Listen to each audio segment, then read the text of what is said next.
तो exercise 7 class 9 important facts कर रहे हैं, इसके कुछ महत्वपूर्ण बिंदु कर रहे हैं। ठीक है, तो पहला महत्वपूर्ण बिंदु है दो आकृतियां सर्वांगसम होती हैं यदि उनका एक ही आकार और एक ही माप हो। तो पहले भी मैंने बताया है, दो आकृतियां, कोई भी दो आकृतियां, ठीक है, क्या होंगी? सर्वांगसम होंगी यदि उनकी जो आकार है और उनकी माप है। ठीक है, आकार भी एक जैसा होना चाहिए और उनकी माप भी एक जैसी होनी चाहिए। जैसे अपने ये बुक्स देखते हैं, ठीक है, ये एक दूसरे के सर्वांगसम है। कैसे? ये दिखने में भी एक जैसी हैं और इसको इनकी माप भी बिल्कुल एक जैसी है। ठीक है, तो ये क्या हुई? सर्वांगसम हुई। तो दो आकृतियां सर्वांगसम होती हैं यदि उनका एक ही आकार और एक ही माप हो। समान त्रिज्या वाले दो वृत्त सर्वांगसम होते हैं। ठीक है, तो समान त्रिज्या, देखो ये दिखने में भी गोल है, अगर इसकी मैं त्रिज्या समान कर दूं, ठीक है, कोई भी कर दूं 2.5 और इसकी भी 2.5, ठीक है, तो ये दिखने में तो एक जैसे हैं ही और इनकी माप भी क्या है? एक जैसी है। तो समान त्रिज्या वाले दो वृत्त सर्वांगसम होते हैं। ठीक है, समान भुजाओं वाले दो वर्ग सर्वांगसम होते हैं। तो अगर इसकी भुजा 5 है, ठीक है, तो इसकी भी भुजा अगर 5 है तो ये क्या होंगे? सर्वांगसम होंगे। तो यही है, एक जैसे होंगे, ये भी 5 होगी, ये भी 5 होगी, वर्ग है तो ये सारी भुजाएं 5 होंगी। ठीक है, तो दिखने में भी एक जैसे हैं और इनकी माप भी एक जैसी है, तो ये भी क्या होंगे? सर्वांगसम। तो समान भुजाओं वाले दो वर्ग सर्वांगसम होते हैं।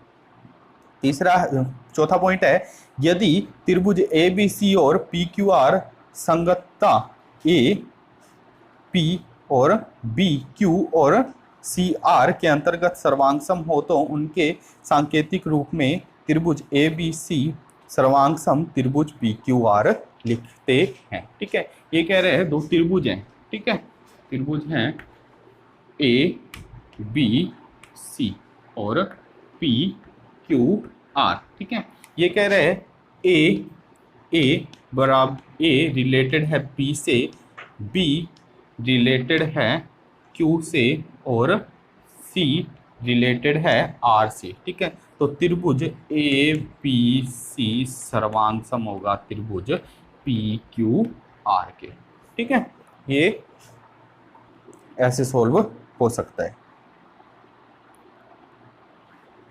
यदि एक त्रिभुज की दो भुजाएं और अंतर्गत कोण दूसरे त्रिभुज की दो भुजाओं और अंतर्गत कोण के बराबर हो तो ये मैंने पहले भी समझाया है। ये बता रहा है एस रूल को क्या कह रहा है? ये भुजा कोण भुजा को, ठीक है, तो भुजा कोण भुजा अपने पास क्या होता है? दो त्रिभुज अपने को लेने हैं, दो त्रिभुज, ठीक है, दो त्रिभुज की दो भुजाएं बराबर हैं, दो भुजाएं बराबर हैं, ये वाली भुजा इसके बराबर है और ये वाली भुजा इसके बराबर है, और उसके अंतर्गत कोण दूसरे त्रिभुज के अंतर्गत कोण से बराबर है, तो ये दोनों त्रिभुज क्या होंगे? सर्वांगसम। ये SAS रूल को बता रहा है। ठीक है, नेक्स्ट है, यदि एक त्रिभुज की दो कोण और उसके अंतर्गत भुजाएं दूसरे त्रिभुज की दो कोणों और अंतर्गत भुजा, ठीक है, ये बता रहा है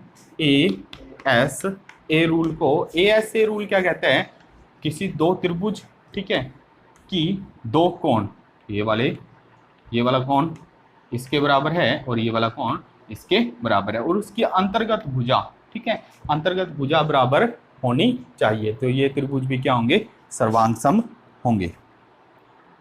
यदि एक त्रिभुज के अंतर्गत दो कोण और एक भुजा दूसरे त्रिभुज के अंतर्गत कोण और AS सर्वांगसमता, तो दोनों, ये इस नियम को बता रहा है AAS। ठीक है, भुजा और कोण भुजा को, तो दो कोण और कोई भी एक भुजा अगर बराबर है तो वो त्रिभुज भी क्या होंगे? सर्वांगसम होंगे। ठीक है, त्रिभुज की बराबर भुजाओं के सम्मुख कोण बराबर होते हैं।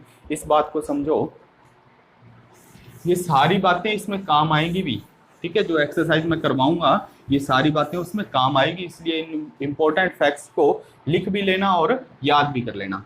दो त्रिभुज ठीक है, या एक त्रिभुज की बराबर भुजाएं, ये वाली भुजा मैंने मान ली इस भुजा के बराबर है। दो त्रिभुज की बराबर भुजाओं के सम्मुख कोण, ये वाला, ये इस भुजा के सम्मुख कोण ये वाला, और इस भुजा के सम्मुख कोण ये वाला, ये दोनों कोण बराबर होंगे। दोबारा समझो इस बात को, किसी त्रिभुज की, ठीक है, दो समान भुजाओं के सम्मुख कोण, इस भुजा का ये वाला सम्मुख कोण, इसका ये वाला सम्मुख कोण आपस में बराबर होते हैं। ठीक है, किसी त्रिभुज की समान भुजाओं के सम्मुख कोण बराबर होते हैं, ये बात आपको पता होनी चाहिए।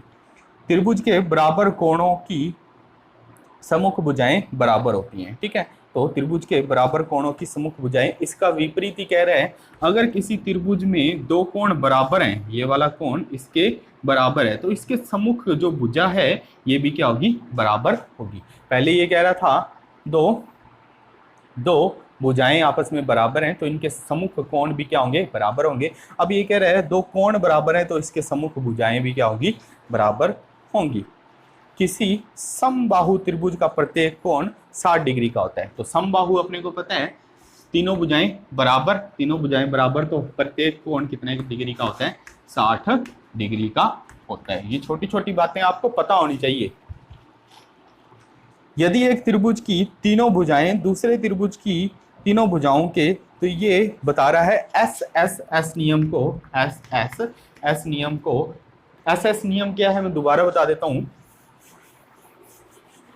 ये कह रहा है ये कोई त्रिभुज है, ठीक है, और ये कोई दूसरा त्रिभुज है, A B C D E और एफ। ठीक है, अगर ए बी बराबर है डी ई के और बी सी बराबर है ई एफ के और ए सी बराबर है डी एफ के, तो त्रिभुज ए बी सी सर्वांग सम होगा त्रिभुज डी ई एफ के। ठीक है, ये होता है सर्वांग समता का नियम, एस नियम, भुजा नियम।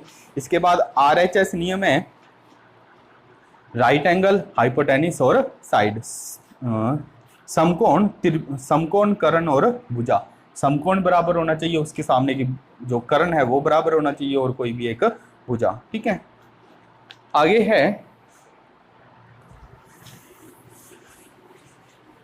किसी त्रिभुज, ठीक है, की जो लंबी भुजा होती है, ठीक है, किसी त्रिभुज की लंबी भुजा के सम्मुख कोण भी बड़ा होता है। ठीक है, किसी त्रिभुज की बड़ी भुजा के सम्मुख कोण भी क्या होता है, बड़ा होता है। ठीक है, तो कोई भी एक त्रिभुज है, जैसे ये वाला त्रिभुज है, ठीक है, इसकी माप 5 है, इसकी 6 और इसकी 7 है। ठीक है, तो इसके सामने वाला कोण ये सबसे छोटा होगा, इसके सामने वाला कोण वो उससे बड़ा होगा, और इससे के सामने वाला कोण ये सबसे बड़ा होगा। ठीक है, तो ये इसमें फैक्ट होता है।